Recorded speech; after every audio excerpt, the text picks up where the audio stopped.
کہ چھوٹے سے چھوٹا نیک کام، عمل، اچھا کام عمل ہے، اور چھوٹے سے چھوٹا برا کام برا عمل ہے۔ یعنی ہم اپنی زندگی میں، اپنی معمولات کی زندگی میں جو کام بھی کرتے ہیں، چاہے چھوٹا کرتے ہیں چاہے بڑا کرتے ہیں، وہ ایک عمل ہے۔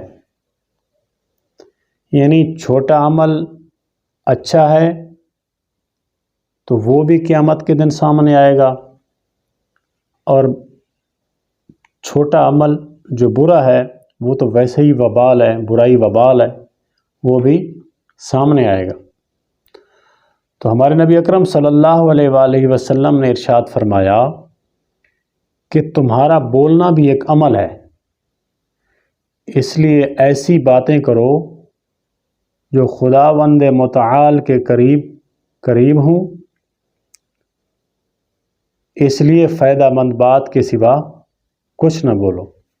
یعنی ہمارے نبی اکرم صلی اللہ علیہ وآلہ وسلم نے ارشاد فرمایا کہ اپنی زندگی میں، کیونکہ بولنا بھی ایک عمل ہے،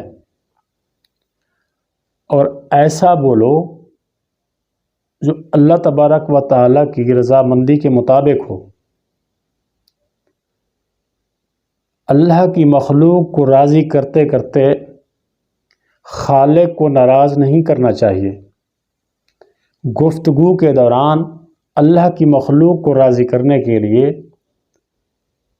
اپنے خالق کو ناراض نہیں کرنا چاہیے، کیونکہ سوچنا اور بولنا یہ دونوں عمل ہیں، یہ بھی ہمارے سامنے آئیں گے۔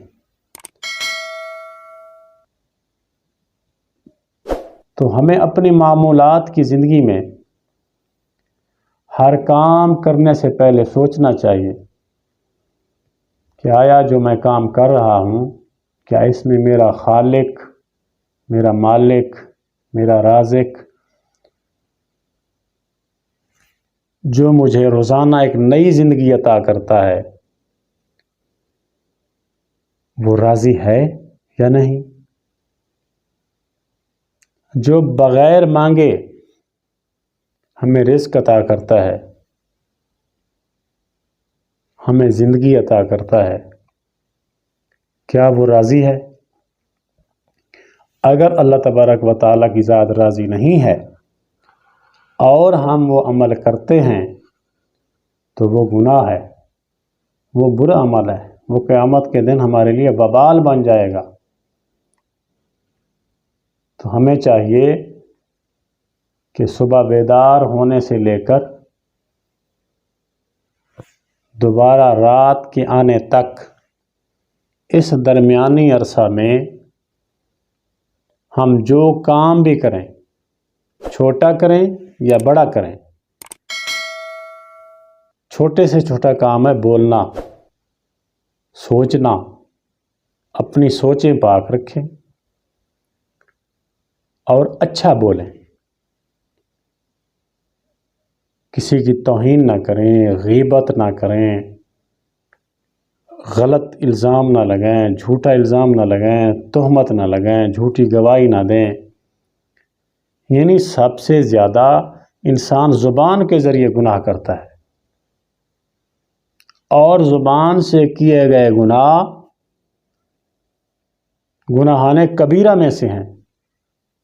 تہمت لگانا، غیبت کرنا، چغل خوری کرنا، خوشامد کرنا، غلط الزام لگانا، یہ گناہان کبیرہ میں سے ہیں۔ اس لیے ہمارے نبی اکرم صلی اللہ علیہ وآلہ وسلم نے ارشاد فرمایا کہ بولنا بھی ایک عمل ہے، لہٰذا وہ بولو جو خدا کے قریب درست ہو، وہ نہ بولو کہ جو ہم تمہارے لیے وبال جان بن جائے اور قیامت کے دن اس کا حساب نہ دے سکو۔ دعا ہے کہ اللہ تبارک و تعالی